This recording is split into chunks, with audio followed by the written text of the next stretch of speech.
trošku spomaliť priebeh tretej tretiny a vyhnúť sa tak prípadnému tlaku zo strany českého týmu. Ladislav Nať hľadal prihrávkou Vladimíra Orsága. Kadlec.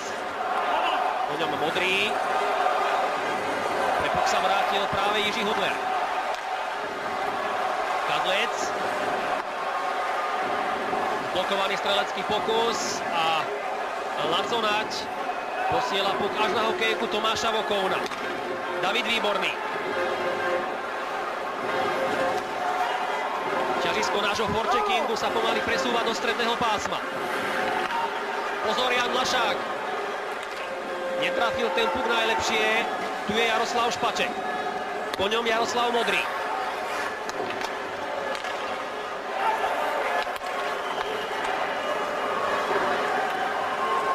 Hejduk. Skúsil to z veľkého uhla. Nemieril vôbec zle. No, pozornosť Jana Lašáka bola dokonalá. Milan Hejduk má za sebou veľmi dobrú sezónu z pohľadu individuálneho. Jeho tým Colorado však prekvapujúco vypadlo v prvom kole, keď ho vyradila Minnesota Wild, ktorej dres obliekajú naši dvaja hokejisti Ľubomír Sekeráš a Marian Gáborík. Bol to pre Colorado šok. Colorado má rozpočet viac ako $80 miliónov, Minnesota necelých 20. Napriek tomu sa tešili práve hráči Minnesota. Žigmund Pálffy. Za ním Jozef Štimpel, ale Žigmund Pálffy poslal puk za bránku Tomáša Vokouna. Jozef Štimpel strieľa! Tomáš Vokoun si postrážil svoju pravú žrtku a strelu Jozefa Štimpela zlikvidoval. Ľubomír Višňovský. Peter Bondra.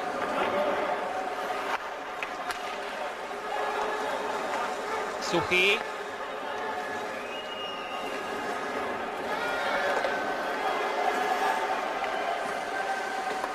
Tomáš Vokoun.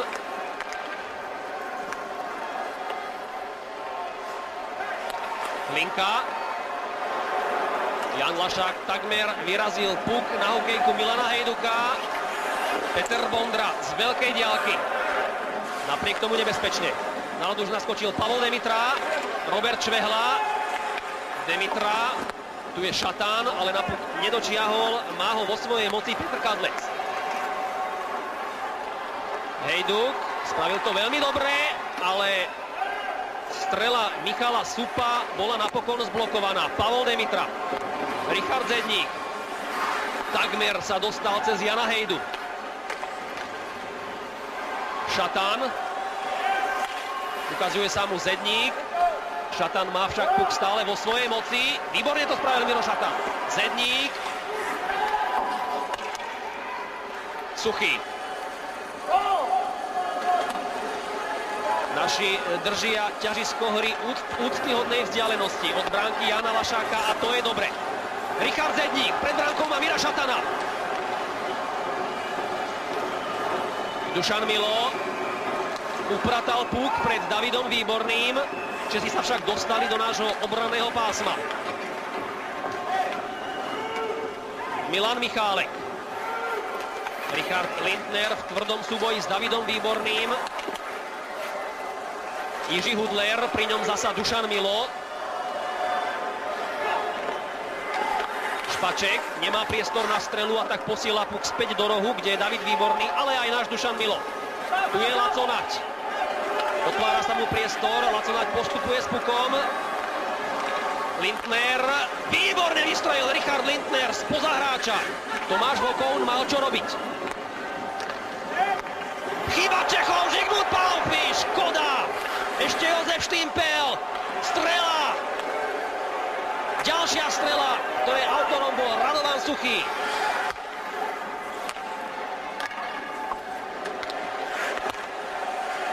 Tomáš Kaberle. Po ňom Jaroslav Špaček. Strela Radovana Suchého.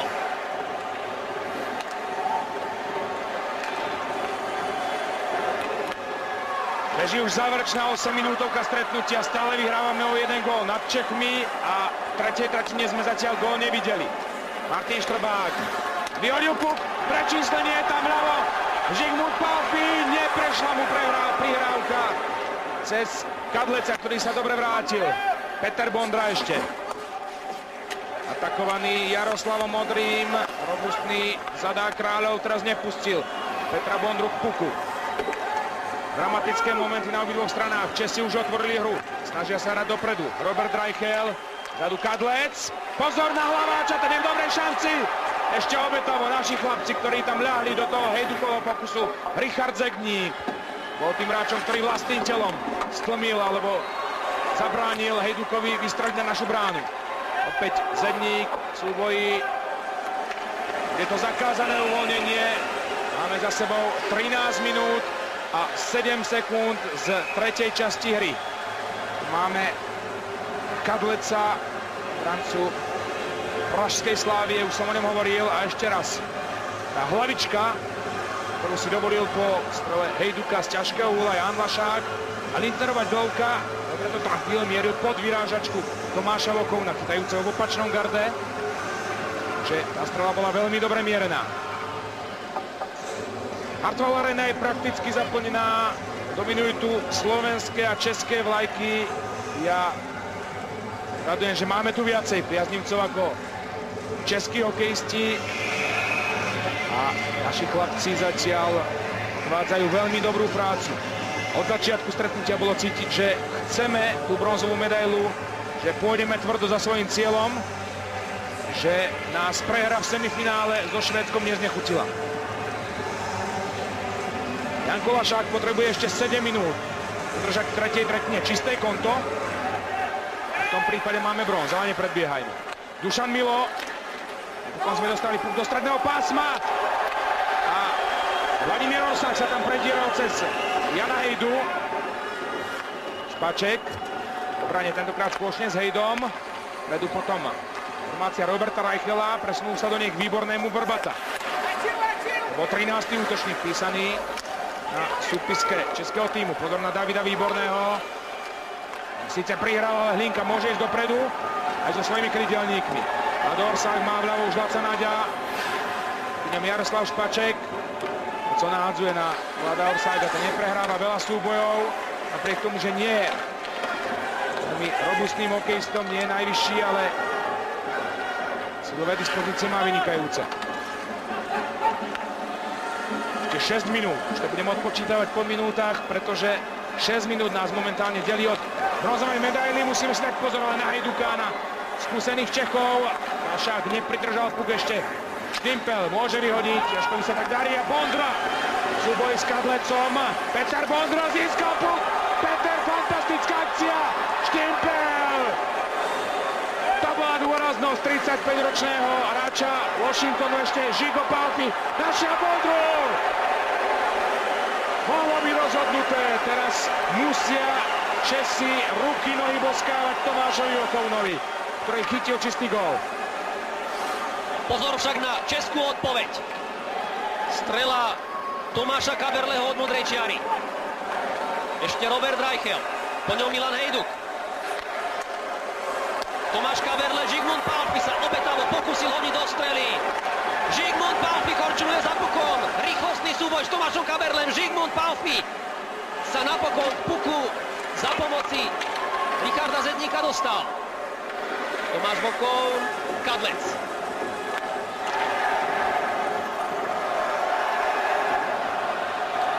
Hlinka. Robert Švehla. Miroslav Šatán. Sup. Pri ňom Radoslav Suchý.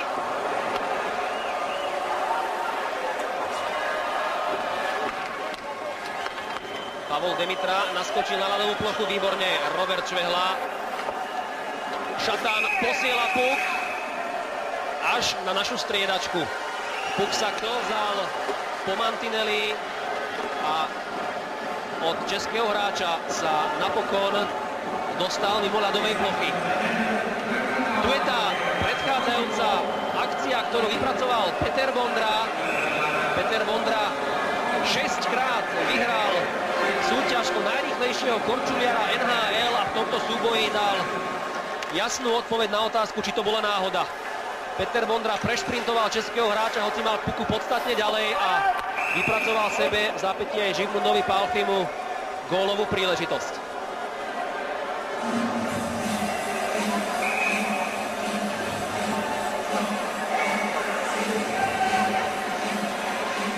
Mám dojem, že sme stiahli v tretej tretine už hru na 3 formácie. Pomaly nám nenaskakuje už Richard Kampus s Kriďaníkmi, Brankom Radivojevičom a Petrom Sejnom ešte raz. Tá veľká príležitosť Petra Bondru. Bol dôrazný, išiel do súbojov i popred stratený, alebo na oko stratený a to sa oplatilo. Nedá sa povedať, že by českí zadáci boli ležerní, ale ako zabrániť tomuto rýchliku, dostať sa k puku. Je Rado Suchý, za ním Rastislav Staňa, Ľubomír Višňovský. Naša striedačka. 15:54 svieti na svetelnej tabuli 4 minúty a 6 sekúnd. Ostáva do konca tohto stretnutia alebo jeho riadneho hracieho času. Hlinka s Orságom a Naďom na ľadovej ploche, proti ním potom Robert Reichel už definitívne na pravej strane Reichelovej formácie, Radim Vrbata i Davidovi Výbornom. Kvôli strednej tretine sa bude opakovať. Robert Reichel dnes patrí medzi najlepších hráčov českého týmu na ľade. Zaznamenal dnes 1 gól, je vlastne Ostrakovi už druhým najproduktívnejším Čechom na svetovom šampionáte s 8 bodmi pred obráncom Petrom Kadlecom. Teraz ale prehral Buli s Hlinkom, ktorý hneď odchádza striedať. Prakticky ostal Miro Hlinka na ľade len kvôli vhadzovaniu, je to pochopiteľné. Na vhadzovaní má Miro neuveriteľnú úspešnosť 68%. Je našim najúspešnejším hráčom na vhadzovaní Joško Štimpel, druhým najúspešnejším, taktiež výborný na vhadzovaní, 63% na úspešnosť na vhadzovaní. Už v lani sme v týchto štatistikách dominovali, získavali sme dôležité puky a tohto roku v tej v lani započatej tradícii pokračujeme. Poslali sme na ľadovú plochu Štimpelovú prvú formáciu. Peter Bondra, Jaroslav Hlinka iba nahodil puk do našej obrannej tretiny. Bondra nedostal do stredného pásma, až teraz sa to podarilo Martinovi Štrbákovi. Opäť Jaroslav Modrý, debutant na svetovom šampionáte. Ľubomír Višňovský. Pozor však na Čechov, to bol Tomáš Kaberle, ktorý sa opäť vybral z pozície obrancu na ofenzívny výlet. Jan Lašák sa nenechal prekvapiť a backendovú strelu Tomáša Kaberleho si veľmi pozorne postrážil. Je to typický prienik Tomáša Kaberleho. Nezakončil ho vôbec zle, ten puk išiel tesne nad ľadom. Pohyb Jana Lašáka bol však o niečo rýchlejší. Radoslav Suchý, po ňom Robert Švehla. Miroslav Šatán spoločne s Richardom Zedníkom dostal puk do stredného pásma. A v zápäti sa vysunula celá naša obrana. Všetci naši 5 hráči sú v strednom pásme. Teraz už samozrejme nie, pretože Kadlec sa dostal s pukom do našej obrannej tretiny, ale len za cenu postavenia mimo hry. Slavomír Lenner je veľký stratég. Dá sa očakávať, že taktické príkazy, ktoré bude adresovať svojim kľúčovým osobnostiam, nám ešte skomplikujú cestu k bronzovým medailám. Vyhrávame však o 1 gól a vyhrávame zaslúžene. Sme v tomto stretnutí zatiaľ lepšie mužstvo. David Výborný. Jiří Hudler sa len nakrátko dotkol puku. Tu je Pavol Demitra. Našťastie Radim Vrbata jeho strieľanú prihrávku nezachytil. Miroslav Šatán na druhej strane, úplne voľný Pavol Demitra. Gól! Gól! Je rozhodnuté! Gól! Vedieme 4-2!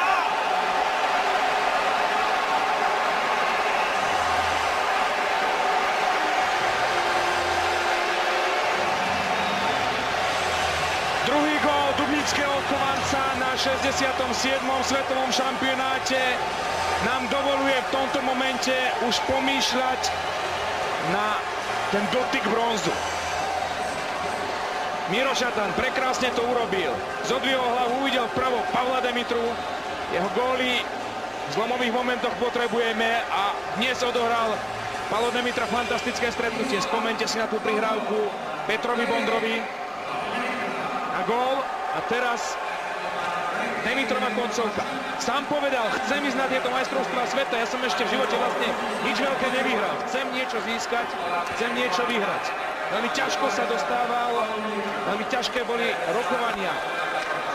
A vlastne tie debaty medzi Petrom Šťastným a manažmentom St. Louis Blues. Myslím, že Palo nebude ľutovať, že sa v slovenskom drese predstavil v majstrovstvách sveta. Po góle Pavla Demitru sme sa pozreli bronzovým medailám na 67. majstrovstvách sveta priamo do očí. Delí nás od nich už len necelé 2 minúty. Ladislav Naď, Žigmund Pálffy. Ladislav Naď sa už vracia späť na striedačku. Pri puku Jan Hlaváč. Vybral sa však len medzi peticu našich hráčov v obrannom pásme. Pred Čechmi vyrástla opäť bielo-modrá hrádza. Štrbák. Peter Bondra. Tu je Jozef Štimpel. Má priestor, pretože Češi sa koncentrujú predovšetkým na útok. Žigmund Pálffy. Jan Hejda. Štrbák. David Výborný. Opäť striedame. Na ľad naskočila naša druhá formácia. Kadlec. Richard Zedník zachytil ďalšiu českú rozohrávku. Pozrite sa na to, opäť Demitra! Tesne vedľa ešte Šatan! Tentokrát Tomáš Vokoun našu príležitosť zlikvidoval. Miroslav Šatan nad jeho Buffalom visel počas celej sezóny otáznik predaja klubu. Pred uzávierkou prestupov v NHL bolo Šatana obrovský záujem. Lákali ho generálni manažéri z Filadelfie, Toronta, Detroitu i Dallasu, teda z megaklubov východnej či západnej konferencie. Napokon však všetky tieto aktivity zarazilo konzorcium nových majiteľov Buffala. Skrátka, Miroslava Šatana v tomto mužstve potrebujú. Pomaly zabúdame na český komplex. Už tá remíza ešte Zedníková. Akcia, vľavo má Šatana, Richard Zedník neprestrelil cez Špačeka puk na Vokounovú bránu. Posledných 30 sekúnd účinkovania slovenského týmu na 67. svetovom šampionáte, ktorý nám prinesie bronzovú medailu. Už je to v tomto momente jasné. Zabúdame na český komplex. Už remíza 3-3 v záverečnom zápase v skupine Bčku v nadstavbe bola vlastne našim víťazstvom. Vyhrali sme nastavbovú skupinu. Teraz ešte Švehla sa položil do strely českého hráča. No a po 8 stretnutiach teda konečne zdoláme Čechov v tej správnej chvíli. Naši fanúšikovia už oslavujú, už tancujú. Už len 6 sekúnd nám ostáva do konca stretnutia o 3. miesto. Ešte raz obetavý Robert Švehla. Bude sa hádzovať v našom obrannom pásme, ale už Česi neodvolali brankára. Nemá to význam. Zdali boj o bronz. Je koniec! Je koniec! Skompletizovali sme našu zbierku medailí. Je to fantastický šampionát pre slovenský tím. Z 9 duelov sme prehrali iba jedno jediné stretnutie v semifinále. Dokázali sme zdolať opäť týmy svetovej špičky. Dokázali sme zdolať Fínov, dokázali sme poraziť v súboji o bronz českú reprezentáciu.